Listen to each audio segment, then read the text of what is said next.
Hello, this is the 113th Test from the Future, an experimental podcast from the year 2223, which we are sending from our present to yours.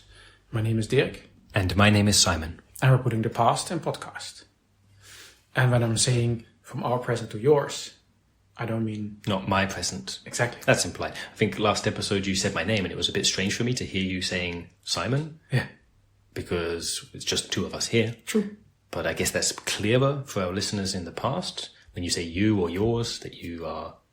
In that case, you were talking about me or talking about me. Yeah, that was it. Anyway, when we say your past, exactly, listeners. You, the listener. Your present. No, or past. Your present. Correct. And or present is your future. But we never say that. Exactly. So now that you're completely confused, we're ready to start the episode. Mm-hmm. And before we start the episode, something random that's unrelated to the episode from your side. Yeah? Exactly. The segment, totally unrelated. We've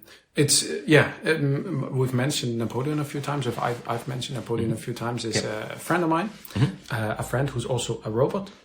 And for those who listen to the several episodes about robots, they're sentient beings, part of society. I got to know Napoleon many years ago, and he's a good friend of mine now. But I had an argument with him. Yeah, that's unusual. Yeah, like you don't usually get into arguments. Exactly. It's like he's not a typical. Let's say he's not somebody who gets into an argument. No, he's not a murder bot, for example. Yes, definitely not. It was basically a very simple question. I asked him what his favorite color was, and he said red. And then I asked why, and then he didn't really have an. Didn't have an answer? Or? No, like exactly. He didn't really have a reason for red being a favorite color, and then admitted that red wasn't really his favorite color because he just didn't have one and he wanted to say one. And then he got really angry about me asking the question. That's really strange. Yeah. Like, meaning not that he didn't have a favorite color, who cares, but that he got so angry about it. Yeah, I mean, like, angry, it's not like we got into a fist fight or anything. No. So I also don't want to get in a fist fight with a robot anyway. But we got into a heated argument, and then he left. I mean, we were in the park. He basically left the park. Yeah. Exactly. I mean, I did spoke to him afterwards. Are you okay now? Too? Yeah, we're okay. But that was kind of unusual, and it's. I mean, he also explained because, of course, him being a robot, he knows everything, can do everything, and without all the downsides that our human bodies have. But there's basically no argument for favorite color. There's basically no logic in there. Sure. And if basically he, as a robot, would have all the arguments to say my favorite color is blue, this would then automatically apply to all the robots ever. So because that would just be the favorite color, not somebody's favorite color. Like it wouldn't be personal. Exactly. So like all things considered, blue is just the best color. So that's everybody's favorite color, and then there's no other. I mean, you're conflating it, or maybe Napoleon was conflating it. Favorite and best are not necessarily the same thing. True, but he just. But for a robot, it would be. Yeah, exactly. He could find plenty of arguments for best, or all kinds of reasons like. Blue would work better if you want to paint your roof or something like context. That. But just favorite, just based on emotion or gut feeling or personal preference or so, he just didn't find any arguments, and that was kind of irritating him. Sure. So anyway, that was. I'm glad you said you did make things up, like patch things up. So at least that's good. I mean, we spoke afterwards. I mean, I didn't see him personally, but we spoke through the lens, and then he just. He needed some time to cool down, and then he explained it, and we're fine. And we agreed that red was his favorite color, and we agreed that we didn't need any reasons for that. Sure, that seems fair. Yeah. Anyway, so that was a kind of something that happened in my life recently. Yeah, but we're not here to talk about my life. No. We're here to talk about our life. Our daily, no, meaning not you and me personally, but our life here in the year 2223. True. Specifically technology, that's what we're all about, never anything else. And specifically this episode, fly drones. Exactly, because this week's episode basically came flying in during last week's episode. Yeah, it was very handy that way. At the end of the last episode, we had been pestered or bothered. During the episode's recording, we heard a fly buzzing around us. It was a bit distracting. Right near the end there, you tried to get it out of the room, accidentally knocked it to the floor, at which point we realized or found out actually it was a robot fly. Yeah. Not a real fly at all. Yeah. And so then we looked into it, and that gave us our episode this week. Exactly. It was nice how the content of the episode basically came flying in. Mm-hmm. Definitely. And I've never had a fly drone before. No, likewise. And now we had one, and it was, I guess I swatted it a bit too hard because it was not doing anything anymore. Right, it broke. When it hit the floor, it was broken. Yeah. So we looked into it, and we've mentioned before, we have a whole episode about cams. Yeah. That everything is recorded, and all those recordings are centralized and can be searched at any time. And this is very different, this fly drone, in the sense that it's unregistered. It does not contribute what it's recording to that network. And it's private. It's not owned by the government or anything. So it's not like whatever because there's basically registered cam drones flying around everywhere. Yeah. But they're not disguised as insects. Exactly. You recognize them, and everybody knows and accepts their presence because it's for the common use. Exactly. And everyone can recognize them. They've got feathers, beaks. Yeah. They tweet. So it's really clear what they are. Totally. And with this, it was just disguised as an animal. Yeah. As a fly. As a fly, yeah. And then even because we got to actually look into it, it was definitely unregistered and private. Whatever was recording was not. Yeah, there wasn't. So what does that mean? On a proper cam drone, there'll be a contact. There'll be contact details in there in case it gets broken and you want to return it. There'll be contact details. And in this, there was nothing. And you can normally also then tap into this feed. So you're saying, hey, which ID this camera is. Right. You can look it up, and you get to have the view from that cam. But the same, So this wasn't possible. And the thing is, this in itself wasn't really new to us. Right, because there've been reports of unregistered fly drones appearing more and more. More and more, exactly. So that's the thing. I hadn't actually knowingly been near one. I guess if they all look like flies, I guess I've been filmed or whatever, seen by these. Especially in the summer months, there are more flies around. So. And then you can't really distinguish them. And then but this is the first time I really realized, okay, this was actually one. Yeah. We've had flies during a recording before. It makes me wonder. Indeed. If we've been... Right, there was one where we didn't notice it while we were recording, but when I was editing before sending it back in time, I noticed these. You could hear the fly in the recording. And it's interesting. So this might also have been a fly drone. It's possible. But like all in all, for these fly drones, because there's been more and more. There's been a bunch of rumors, and that's kind of the interesting thing also for our listeners, because normally we have rumors and theories and we speak about them and that's it. But we found out. Right, we actually uncovered the truth.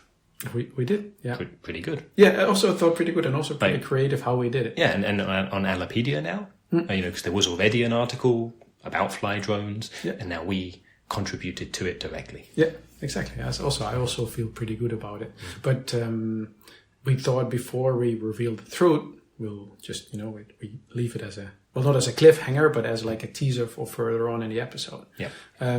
We could briefly touch upon the other rumors that we've debunked. Yeah.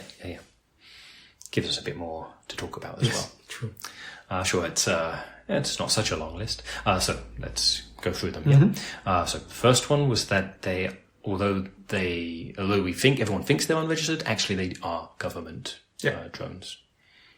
That doesn't make any sense. No, I can't remember why. What would the logic be there? Yeah. Why would the government? I mean, record everything additionally on top of already recording everything, and then not actually make it accessible. It's like everything is recorded all the time. You can look back at everything. Why would there be like an additional kind of network specifically for the government to also see everything? Just sounds like a waste of money with no purpose. Yeah, and like some real paranoia there where, because, okay, I did find one reason, but makes no sense, was basically, how we mentioned last week? So the same kind of folk who are worried that Alopecia can be modified, that you can't trust it because it could be modified and you wouldn't know what the truth was. In this case, there's that, the idea is the CAM network itself has been hacked, that people are rewriting the truth in there, and that these fly drones are a second layer of recording that isn't networked so that it can't be overwritten. But that's just getting over the top. It also gets into the other rumor that that are big corporations behind this, that actually all the similar reasoning. Exactly, that they say, hey, we have this additional layer of recordings, and they record everything. Like you provide additional footage with which you can then enrich the official CAM recordings. Let's say you film something and you want to change it later to it be different.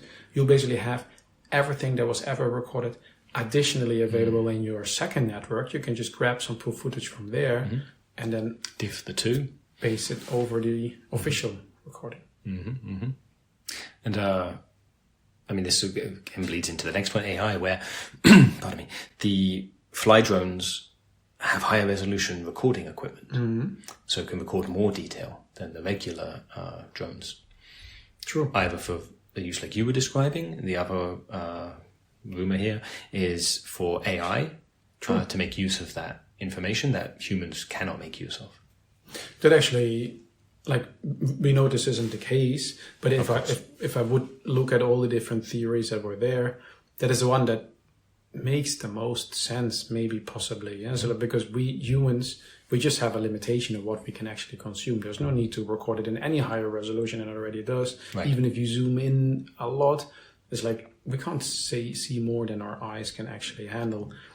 But of course, all the artificial intelligence, all the robots, they can handle a whole bunch of more detail. In principle, down to the subatomic level. Exactly. So, and for that, they would need much higher fidelity of recordings. Yeah. And why this needs to be done unofficially is then, I don't know. Yeah, exactly. That's the part where it does. I don't think we've mentioned it before, but the CAM network's been around a long time.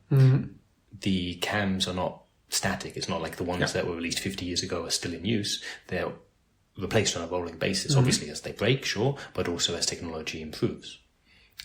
True. So there are always higher meaning if you look at recordings now compared to from 50 years ago, they are already better quality now. And like you were saying, not necessarily in terms of resolution, but in terms of color depth, for example, stuff like that.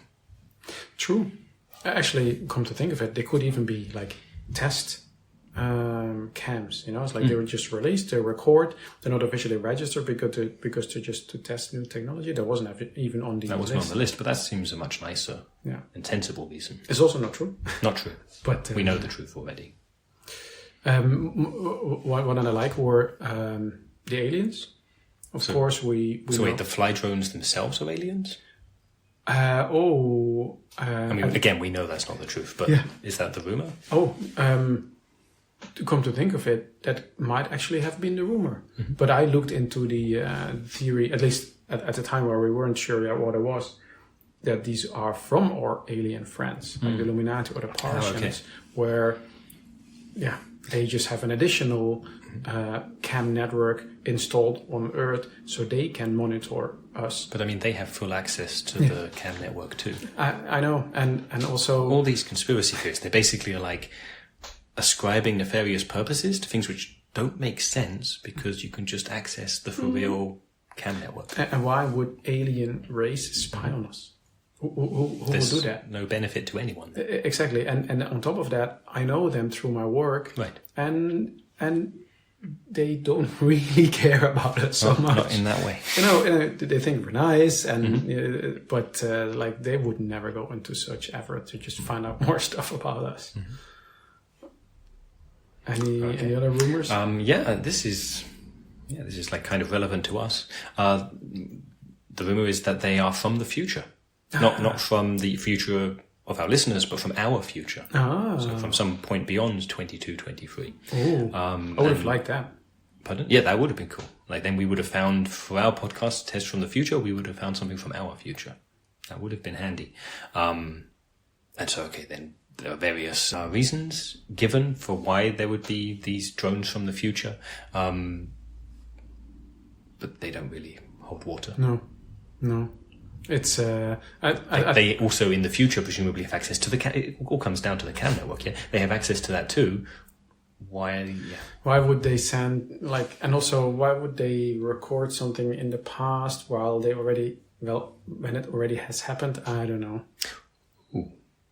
Okay, what if the CAM network becomes unavailable in the future? Ooh.